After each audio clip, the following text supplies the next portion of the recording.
আসসালামু আলাইকুম ওয়া রাহমাতুল্লাহি ওয়া বারাকাতুহু। নাহমাদুল্লাহ সুবহানাহু ওয়া তাআলা ওয়া নুসাল্লি ওয়া নুসাল্লিমু আলা রাসূলিহিল আমিন ওয়া আলা আলিহি ওয়া আসহাবিহি আজমাইন। আম্মা বাদ। সম্মানিত দর্শক, আপনারা যে যেখান থেকে পিস টিভি বাংলার দারসুস সুন্নাহ অনুষ্ঠানে অংশ নিয়েছেন, সবাইকে আন্তরিক দোয়া ও স্বাগত জানিয়ে শুরু করছি আজকের পর্ব। আমরা আলোচনা করছিলাম সুন্নাতের আলোকে আত্মশুদ্ধি। আত্মশুদ্ধির বিষয়গুলো প্রসঙ্গে আমরা বলছিলাম জিকির ও দোয়ার কথা। আত্মশুদ্ধির জন্য যে আবাদতগুলো আমাদের সবচেয়ে কাজে লাগে তার অন্যতম হলো দোয়া। দোয়া অর্থ আল্লাহর কাছে চাওয়া। এটাতে আল্লাহ জিকিরও আছে, আল্লাহর কাছে চাওয়া আছে। আর আল্লাহ তাআলা কোরআন কারীমে আল্লাহর কাছে না চাওয়াকে অহংকার বলেছেন। আর এজন্যই রাসূলুল্লাহ সাল্লাল্লাহু আলাইহি ওয়াসাল্লাম হাদিস শরীফে বলছেন, আদ-দুআউ হুয়াল ইবাদা, দোয়াটাই হলো ইবাদত। আর এজন্যই আরবরা শিরিক করত মূলত দোয়া নামক ইবাদতে। তারা দোয়া চাইতো আল্লাহ ছাড়া অন্যের কাছে, মাঝে মাঝে আল্লাহর কাছেও চাইতো। এজন্য আমাদের মনে রাখতে হবে দোয়াটাই ইবাদত। আর দোয়া এত সহজ ইবাদত, আল্লাহ এবং বান্দার মাঝখানে মূল সম্পর্ক। কাজেই এক্ষেত্রে আমরা কখনোই যেন অবহেলা না করে নিজের দোয়া নিজে করতে, অন্যের কাছে চাওয়া ভিন্ন ব্যাপার, কিন্তু নিজের দোয়া নিজে করলে কি লাভ। আল্লাহ রসুল সাল্লাল্লাহু আলাইহি ওয়াসাল্লাম বিভিন্ন হাদিসে বলেছেন। আল্লাহ রসুল সাল্লাল্লাহু আলাইহি ওয়াসাল্লাম বলছেন, লাইসা শাইউন আকরামু আলাল্লাহি মিনাদ দুআ, আল্লাহ তাআলার কাছে দোয়ার চেয়ে বেশি সম্মানিত আর কিছুই নেই। অর্থাৎ দুনিয়ার মানুষ বারবার চাইলে অসন্তুষ্ট হন, আর আল্লাহ তাআলা না চাইলে অসন্তুষ্ট হন। দোয়াকে আল্লাহ সবচেয়ে ভালোবাসেন, সবচেয়ে মর্যাদা দেন।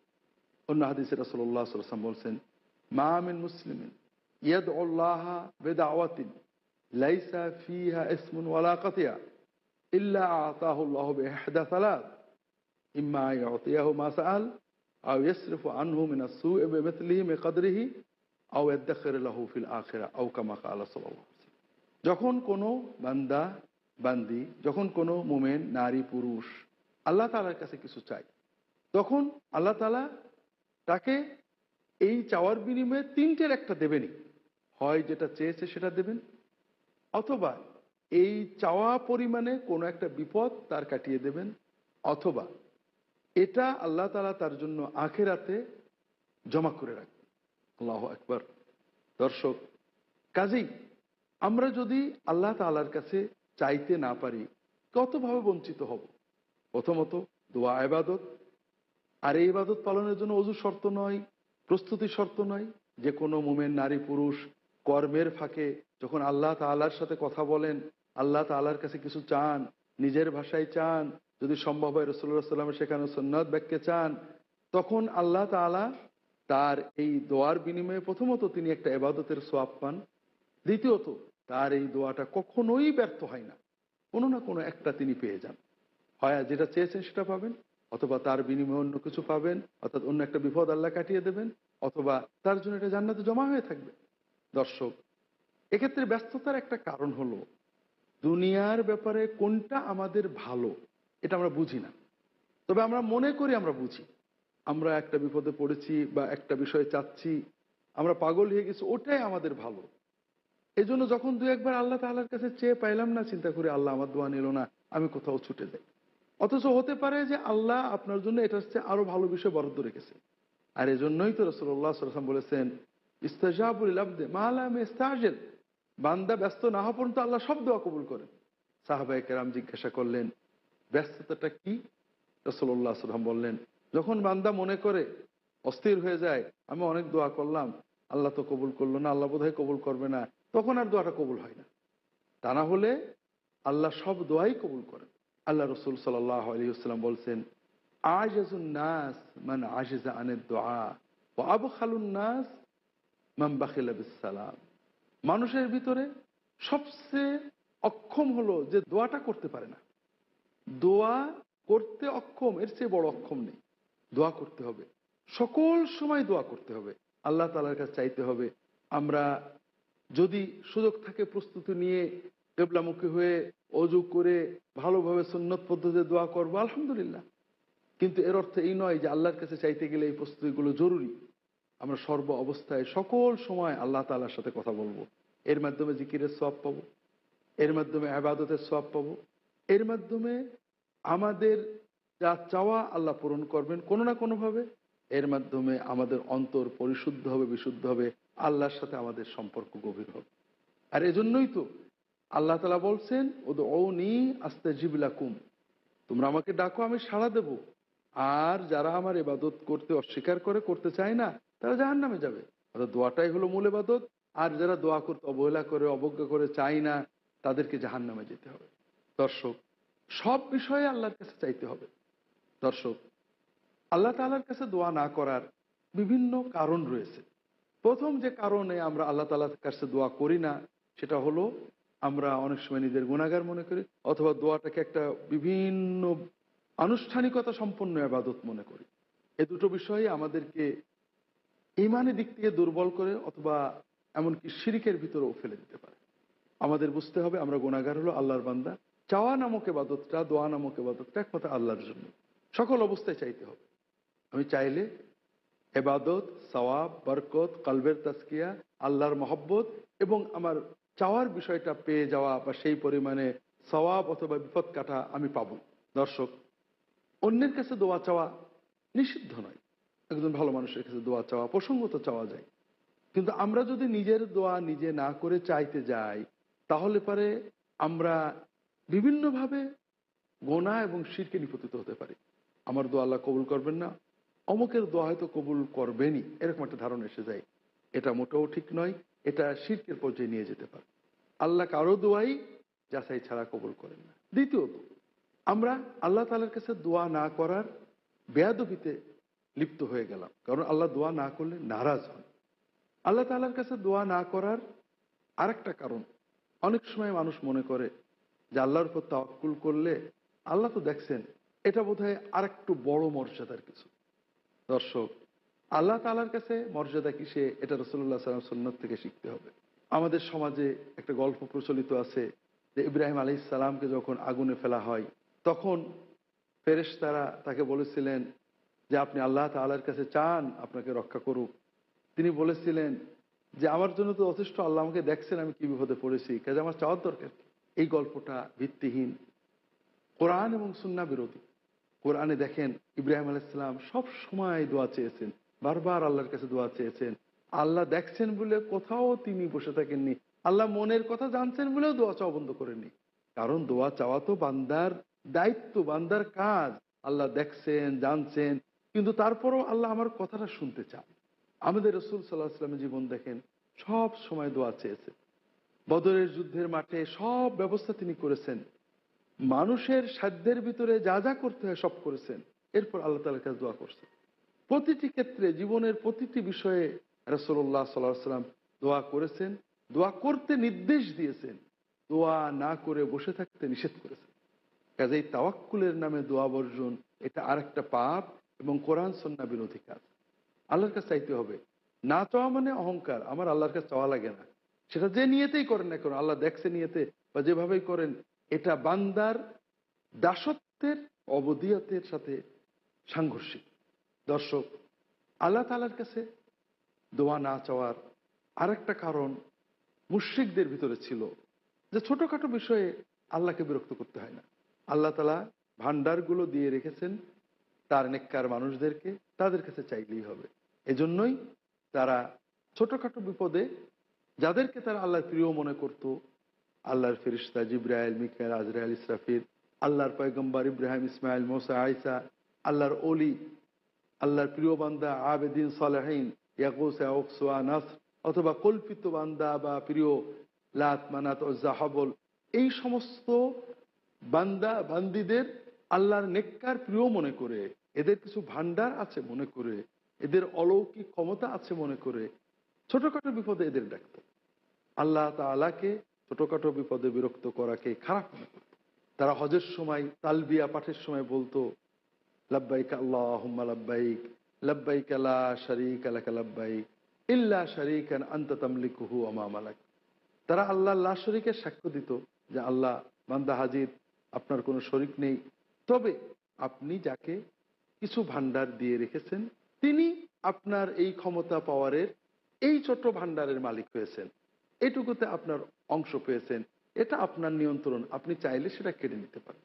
এই বিশ্বাস নিয়ে তারা আল্লাহ তাআলার কাছে দোয়া করার বদলে কিছু বিষয় ছিল সেগুলো তারা আল্লাহর মাহবুব বান্দা নামে যাদের বুঝতো, যার সত্যই মাহবুব অথবা কল্পিত মাহবুব, তাদের কাছে দোয়া করত। দর্শক, এই ধরনের প্রবণতা মুসলিম উম্মার অনেকের ভিতরে ছড়িয়ে যায়। আমাদেরকে আল্লাহ তাআলার কাছে সরাসরি চাইতে হবে, সকল চাওয়াই আল্লাহ তাআলার কাছে চাইতে হবে। দর্শক, চাওয়ার দুটো জিনিস আছে, প্রার্থনা দুটো বিষয় আছে। একটা হলো জাগতিক, আর একটা হলো অলৌকিক। লৌকিক এবং অলৌকিক দুটো বিষয়ে আল্লাহর কাছে চাওয়া উচিত। তবে লৌকিক বিষয় লোকের কাছে চেলে শিরিক হয় না, আর অলৌকিক বিষয় আল্লাহ ছাড়া কারো কাছে চাইলেই শিরিক হয়। লৌকিক আর অলৌকিক পার্থক্য কি? খুবই সহজ। যে বিষয়টা এক মানুষ আর এক মানুষের কাছে চায়, বিশ্বাস নির্ভর নয়, আস্তিক নাস্তিক সবাই চায়, এটা হলো লৌকিক বিষয়। একজন পানিতে পড়ে গেছে, ভাই আমাকে একটু বাঁচাও, ক্ষুধা লেগেছে, খাবার দাও, লবণ নেই, লবণ দাও, এগুলো লৌকিক চাওয়া। এক লোক আর এক লোকের কাছে চায়, সবাই জানে মানুষ একে অপরকে এটা দিতে পারে, এটা বিশ্বাস নির্ভর নয়, এটা জাগতিক বিষয়, আস্তিক নাস্তিক সবাই এটা করে। আর অলৌকিক হলো যেখানে বিশ্বাস নির্ভর, যখন মানুষ বিশ্বাস করে এই লোকটা বা এই দ্রব্য বস্তুর ভিতরে অলৌকিক কিছু আছে, সে চাইলে দুনিয়ার বিষয় ছাড়া, উপকরণ ছাড়া আমাকে দিয়ে দিতে পারে, বিশ্বাস নির্ভর ডাকা। যেমন এক ব্যক্তি একটা মূর্তির ব্যাপারে তার বিশ্বাস যে এর ভিতরে কিছু অলৌকিক ক্ষমতা, তার কাছে চাই। তো এই অলৌকিক চাওয়া দুনিয়ার জাগতিক উপকরণের বাইরে ইচ্ছা করলে কাউকে ভালো মন্দ করতে পারে এরকম ক্ষমতা কারো আছে বলে মনে করা, বা কারো কাছে দূর থেকে চাওয়া, এটা হলো শিরক। আর এটা হলো আল্লাহর ইবাদত করতে অস্বীকার করার সর্বোচ্চ পর্যায়। দর্শক, সময় হলো বিরতিতে যাওয়ার। বিরতির পরে আমরা বিষয়গুলো আলোচনা করব। ততক্ষণ আমাদের সাথেই থাকুন। আসসালামু আলাইকুম ওয়া রাহমাতুল্লাহি ওয়া বারাকাতুহু। বিরতির পর আমরা আলোচনা করছিলাম আল্লাহ তাআলার কাছে দোয়া করার গুরুত্ব, দোয়া না করার উপকারিতা। দর্শক, দোয়া আল্লাহর সহজতম ইবাদতগুলোর অন্যতম এবং আমাদের সওয়াব, তাজকিয়া, দুনিয়া আখিরাতের প্রয়োজন মেটানোর অন্যতম পথ। তবে দোয়া কবুল হওয়ার জন্য কিছু বিষয় রাসূলুল্লাহ সাল্লাল্লাহু আলাইহি ওয়াসাল্লাম নির্দেশ করেছেন। কিছু বিষয় রয়েছে দোয়া কবুল হওয়ার পথে প্রতিবন্ধকতা, কিছু বিষয় রয়েছে দোয়া কবুল হওয়া সহজ করে দেয়।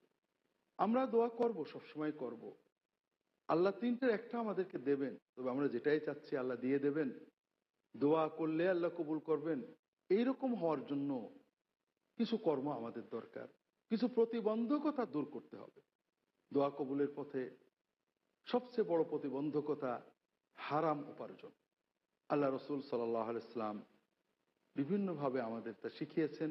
সহিহ মুসলিমের একটা হাদিসে রাসূলুল্লাহ সাল্লাল্লাহু আলাইহি ওয়াসাল্লাম বললেন, যাকারা রাসূলুল্লাহ সাল্লাল্লাহু আলাইহি ওয়াসাল্লাম রাজুলান আশআসা আগবারা ইউতিলুস সাফারা ইয়ারফা ইয়াদাইহি ইয়া রব ওয়ালাকিন্না মা'কালাহু হারাম ওয়া মাশরাবুহু হারাম ওয়া মালবাসুহু হারাম ওয়া গুযযিয়া বিল হারাম ফাআন্না ইস্তাজাবা লিযালিক। আল্লাহ তাআলা দোয়া কবুল করেন, মুসাফিরের দোয়া আল্লাহ দোয়া কবুল করেন। আমরা যখন হাত তুলে আবেগ দিয়ে দোয়া করি, বিভিন্ন হাদিসে এটা এসেছে। কিন্তু রাসূলুল্লাহ সাল্লাল্লাহু আলাইহি ওয়াসাল্লাম একজন মানুষের কথা বললেন, ওই ব্যক্তি মুসাফির, দীর্ঘ সফর করে, চুলগুলো শুষ্ক, ধুলি ধূসরিত, বিনয়ে বিগলিত হয়ে হাত দুখানা তুলে আল্লাহর কাছে ডাকছে, ইয়া রব ইয়া রব।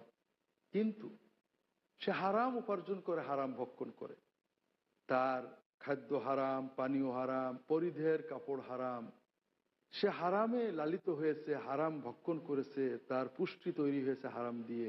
ফাআন্না ইস্তাজাবু লিযালিক। কাজে এইরকম মানুষের দোয়া তো কবুল হতে পারে না। দর্শক, কাজে আমাদের চেষ্টা করতে হবে হারাম উপার্জন থেকে বেঁচে থাকা। আমরা আগেই বলেছি, অনেক সময় আমাদের কাছে কঠিন মনে হয়, মোটেও কঠিন নয়। সিদ্ধান্ত নিলে আল্লাহ বাকিটা ব্যবস্থা করে দেন, যে আমরা হারামে যাব না, আমরা হালালের ভিতরে থাকব। এটা শুধু সিদ্ধান্তের ব্যাপার। সুদ হারাম, ঘুষ হারাম, জুয়া হারাম, অন্যের জমি অবৈধভাবে কিছু হলে দখল করা হারাম, ওজনে কম দেওয়া হারাম, ফাঁকি দেওয়া হারাম, মিথ্যার মাধ্যমে অর্জন করা হারাম, অন্যের যে কোনো দ্রব্য না বলে তার ইচ্ছার বাইরে গ্রহণ করা হারাম, এগুলো হারাম। বললে অনেক সময় মনে হয় এত কিছু হারাম, বাদ দেবো কি করে?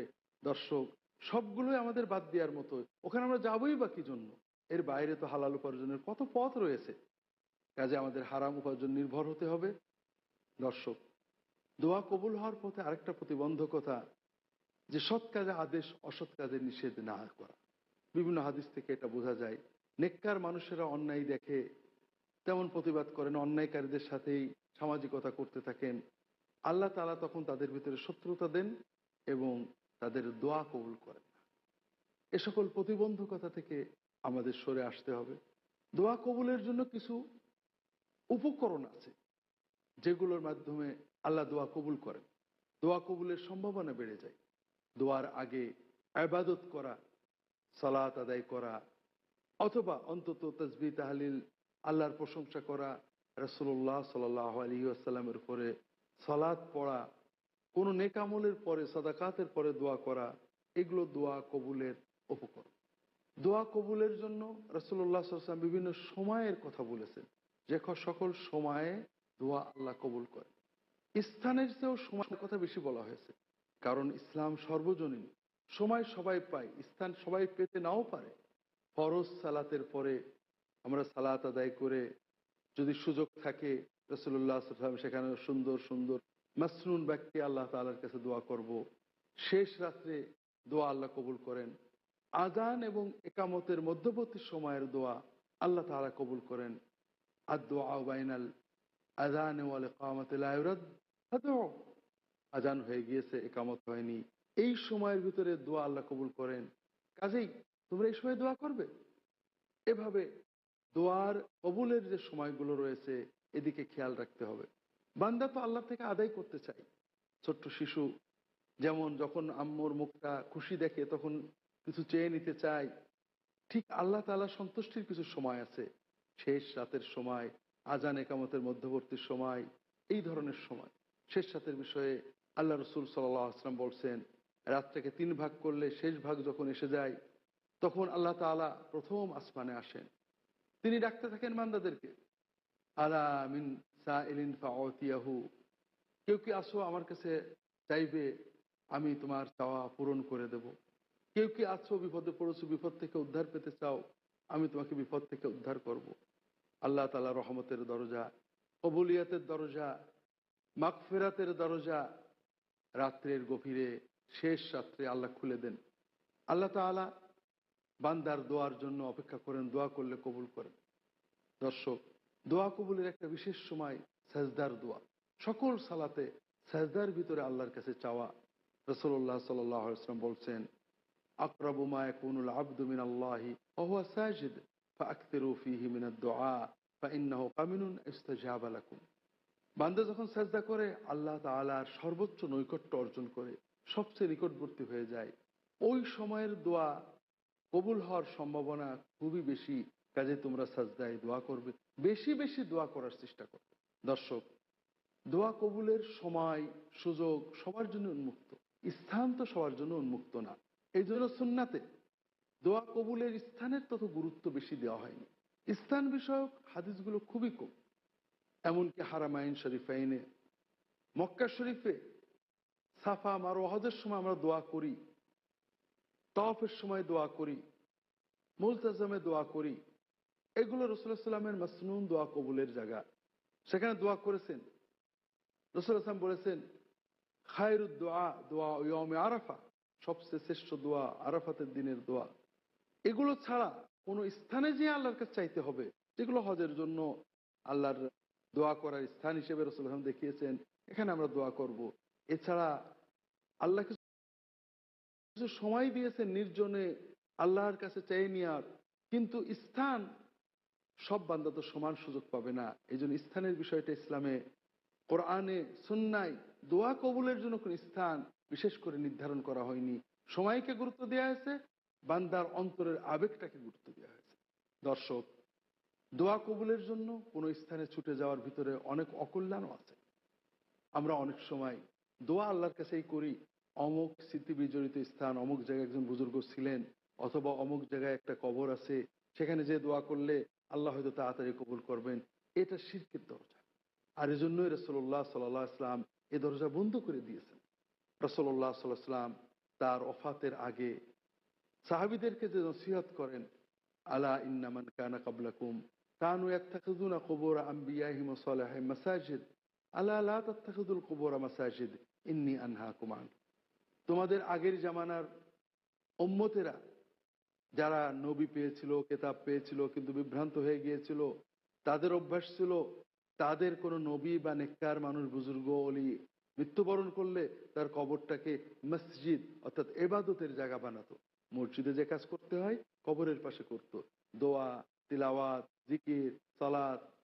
আল্লাহ রসুল সাল্লাল্লাহু আলাইহি ওয়াসাল্লাম বলেন, খবরদার, আমি নিষেধ করছি এটা করো না। ইশতাদ্দা গাদাবুল্লাহ লানাতুল্লাহ আলাল্লাযিনা ইত্তাখাযুল কুবুর আম্বিয়াহিম মাসাজিদ। যারা নবী ওলিদের কবরকে মসজিদ বানিয়ে নেয় তাদের উপর আল্লাহর লানত হবে, গজব হবে, তোমরা এটা করো না। কারণ আপনি আল্লাহর জন্য চাইতে গিয়েছেন, কিন্তু কেন আরেকটা জায়গায় গেলেন? আপনি আল্লাহর ব্যাপারে অশুভ ধারণা পোষণ করেছেন যে আল্লাহ বোধহয় এখানে বসে ডাকলে শুনতেন না। দর্শক, দোয়া কবুলের আরও একটা সুযোগ হলো রাত্রিতে অজু করে ঘুমাতে যাওয়া। হাদিস শরীফে আসছে, রাসূলুল্লাহ সাল্লাল্লাহু আলাইহি ওয়াসাল্লাম বলেছেন, মামিন আবদিন বাতা তাহেরান, কোনো মানুষ যদি অজু সহ শুয়ে পড়ে, এরপর রাত্রে ঘুম ভেঙে যায়, হঠাৎ করেই ঘুম ভেঙে গেল, অজুও করলো না, গোসলও করলো না, বিছানায় শুয়ে শুয়ে সে আল্লাহ তাআলার কাছে দোয়া করে, আল্লাহ তাআলা তার ওই দোয়া কবুল করে। অন্য হাদিসে রাসূলুল্লাহ সাল্লাল্লাহু আলাইহি ওয়াসাল্লাম বলছেন, কেউ যদি রাত্রিতে ঘুম ভেঙে যায়, সে ওই বিছানাতে শুয়েই, অজু নেই, গোসল নেই, বিছানায় শুয়েই লা ইলাহা ইল্লাল্লাহু ওয়াহদাহু লা শারীকা লাহু লাহুল মুলকু ওয়া লাহুল হামদু ওয়া হুয়া আলা কুল্লি শাইইন কাদির লা হাওলা ওয়া লা কুওয়াতা ইল্লা বিল্লাহ সুবহানাল্লাহ আলহামদুলিল্লাহ লা ইলাহা ইল্লাল্লাহ আল্লাহু আকবার, আল্লাহর এই প্রিয় জিকিরগুলো একবার পড়ে পড়ে আল্লাহ তাআলার কাছে কোনো দোয়া করে, আল্লাহ তাআলা সেই দোয়াই কবুল করবে। আর যদি সে উঠে অজু করে তাহাজ্জুদ পড়ে, আল্লাহ অবশ্যই তার তাহাজ্জুদ কবুল করবে। দর্শক, দোয়া কবুলের একটা বড় সুযোগ কোনো অনুপস্থিত মানুষের জন্য দোয়া করা। মা মিন আবদিন দাআ লি আখিহি আন যাহরিল গায়ব ইল্লা আরসালাল্লাহু লাহু মালাকান। যখন কোনো মানুষ তার কোনো অনুপস্থিত ভাইয়ের জন্য দোয়া করে, ঈমানি ভ্রাতৃত্ব, অনুপস্থিত কোনো ব্যক্তি, ভাই, আপনজন, আত্মীয়, মুমেন, তার জন্য দোয়া করছে, আল্লাহ আমার অমুক ভাই বিপদে আছেন, তার বিপদটা কাটিয়ে দেন, তার কল্যাণ দরকার, কল্যাণ করেন। তখন আল্লাহ তাআলা ফেরেশতা পাঠিয়ে দেন, ওই ফেরেশতা তার মাথার কাছে দাঁড়ায় এবং বলে, আমিন ওয়ালাকা বিমিসলিহি, আল্লাহ তাআলা তোমার দোয়া কবুল করুন এবং তুমি তোমার ওই অনুপস্থিত ভাইয়ের জন্য যেটা চাচ্ছ আল্লাহ তোমাকেও সেটা দান করুন। দর্শক, এভাবে আল্লাহ তাআলার দোয়া কবুল হওয়ার যে বিভিন্ন পদ্ধতি, উপকরণ আল্লাহ রাসূল সাল্লাল্লাহু আলাইহি ওয়াসাল্লাম শিখিয়েছেন, সেদিকে আমাদের লক্ষ্য রাখতে হবে। এ বিষয়ে আরও আলোচনা রয়েছে, এ পর্বে আর সময় নেই, পরবর্তী পর্বে আল্লাহ সুযোগ দিলে আমরা আলোচনা করব। আল্লাহ তাআলা আমাদের ভালো রাখুন। ওয়া সাল্লাল্লাহু আলা মুহাম্মাদিন নবিয়্যিল উম্মি